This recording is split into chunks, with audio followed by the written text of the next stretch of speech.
Que pensez-vous de l'Afrique? L'Afrique, il y a des arbres et des éléphants. C'est vrai. Il y a aussi des petits pamplemousses. Ah d'accord.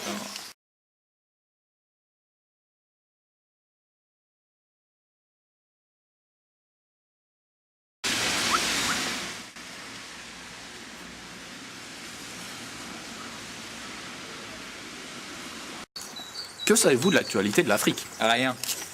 Voilà, c'est fait. Qu'elle est pauvre, mais qu'elle s'enrichit.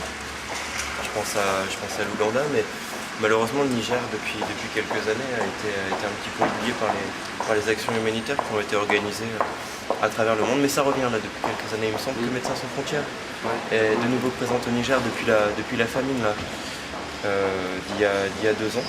Voilà. Bon. Que ça va vachement mal, quoi. Voilà, ils n'ont pas de moyens. C'est fou, quoi. On les laisse un peu tomber, on les a exploités pendant longtemps, puis maintenant on les laisse tomber. Donc on doit y aller, c'est-à-dire, c'est l'histoire du problème nord-sud. Hein. Il faudrait leur donner un peu plus de finances. Quand même, ça les empêcherait de venir chez nous, où ils sont vachement plus malheureux encore que chez eux. Ça commence là, je crois. C'est vrai que c'est un pays où il y a beaucoup de famine, de sécheresse et de guerre civile aussi. Donc, sur certaines destinations, comme la Côte d'Ivoire, la Côte d'Ivoire, c'est une destination qu'on ne vend plus du tout, par exemple. Il y a le Cameroun aussi, où avec tous les problèmes de prostitution, on ne peut plus vraiment vendre à la destination. Mais sinon, non, c'est... Niveau actualité, c'est un pays qui a quand même besoin du tourisme, donc, c'est un continent qui a besoin du tourisme, donc ça marche bien quand même. Vu que la presse dit pas grand chose sur l'Afrique, voilà, à part le Darfour, un petit peu. Qu'est-ce qu'on entend que ça? Si, la Somalie. Oui, exact. Et là, il y a eu des attentats à Alger. Ouais. Nous, au Maroc. Non, c'est à Alger. Ouais. On a bien suivi l'actualité. Comment pensez-vous que l'on pourrait rapprocher l'Europe de l'Afrique? Avec une grande autoroute. Voilà. Eh bien, ça existe déjà. Ah, d'accord. Je crois que c'est dans les mentalités. Il faut changer de mentalité des gens, pas parce qu'on est dans un pays développé, on se croit meilleur, on ne pense pas aux autres. C'est surtout une question de mentalité. Changer de mentalité des gens. D'accord. La première des choses. Après, on leur donnera les moyens. C'est des choix, ça. Je dirais ça quand j'aurais gagné à l'euro-million, que je pourrais rembourser la dette de l'Afrique. Après, je vois pas trop. C'est l'argent. Ouais, c'est une question qui est très complexe en fait. Oui. Voilà. Où se situe le Niger? En Afrique. Question En pertinente. Afrique, C'est bien, Jimmy. Non. Si. En Asie vers le bas. Sud-ouest. On a pris un satellite pour voir un peu la France de plus haut. Maintenant, nous allons aller, on va au Niger. Attends, je vais au Niger d'Amiens là. Grosso modo, oui, pas.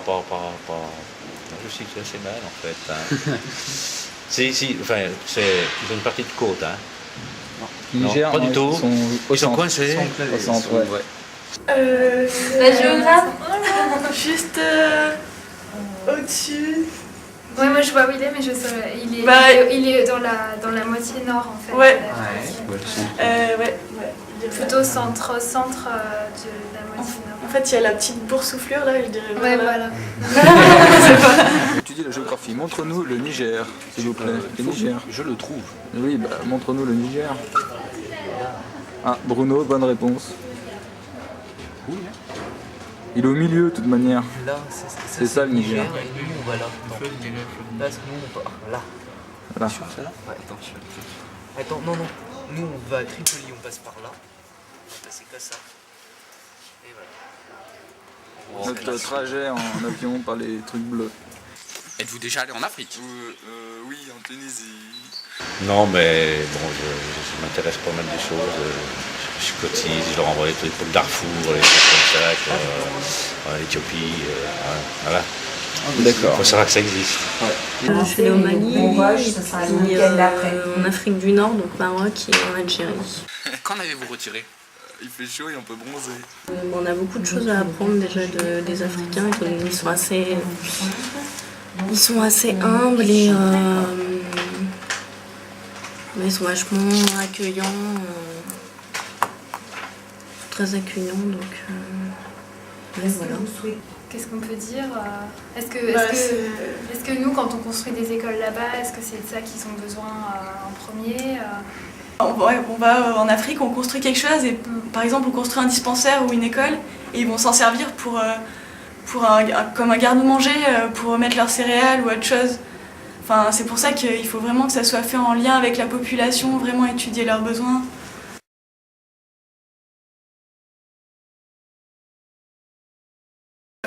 Si tout le monde sur la Terre vivait à notre niveau de vie, il n'y aurait pas assez de planète. Voilà, enfin il n'y a pas assez de ressources sur la planète, donc à partir de là, on ne peut pas empêcher les gens d'atteindre notre niveau de vie.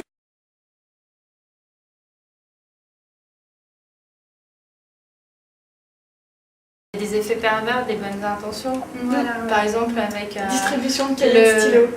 Puis même le commerce équitable, je pense qu'il faut regarder les véritables intentions qu'il y a derrière et qui ne sont pas forcément très, très humanistes quelque part et qui en fait c'est peut-être des fois fait sous une nouvelle forme de colonialisation. Avez-vous une idée du nombre de personnes n'ayant pas l'eau courante au Niger? L'eau, ça court pas en fait, ça descend du robinet. Donc en fait, personne. C'est bien. Avez-vous une idée du taux de scolarisation au Niger? Non. C'est de moins. C'est Florian qui a les réponses.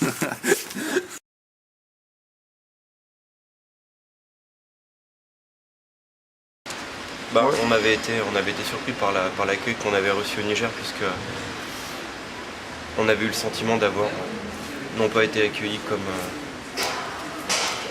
comment dirais-je, comme des étrangers, mais un petit peu plus peut-être comme des amis. Amis, nous le sommes restés, puisque moi je retourne au Niger régulièrement pour voir les amis. Alors il se trouve que l'association qu'on avait montée à l'époque, ça remonte à 2001, existe toujours, et donc on travaille toujours avec nos partenaires sur place, et c'était très, très sympa, très, très sincère quoi, comme relation, et c'était très bien. Alors après il faut être lucide, notre action humanitaire fonctionne parce qu'elle est bien contrôlée par des gens en France et par des gens au Niger, que le pouvoir en place, notamment dans la ville de Zinder où nous travaillons actuellement, est pas toujours excessivement honnête ou pertinent dans sa façon de gérer les fonds et le matériel qui leur parvient, mais ça fonctionne bien. Je suis très content de l'accueil qu'on a. Donc on travaille avec quelques dispensaires du coin, il y en a beaucoup, plus d'une quarantaine, et également l'hôpital national de référence de Zinder. Et donc on fait parvenir, suite à des inventaires qui sont réalisés régulièrement, on fait parvenir des médicaments que l'on achète à une centrale humanitaire en France, médico-pharmaceutique en France, et également du matériel en tout genre, médical et chirurgical, que l'on achète également ou qu'on parvient à récupérer gratuitement dans les hôpitaux en France. Puis bon, il y a des centrales également qui récupèrent du matériel, donc on fait parvenir tout ça par container une fois par an.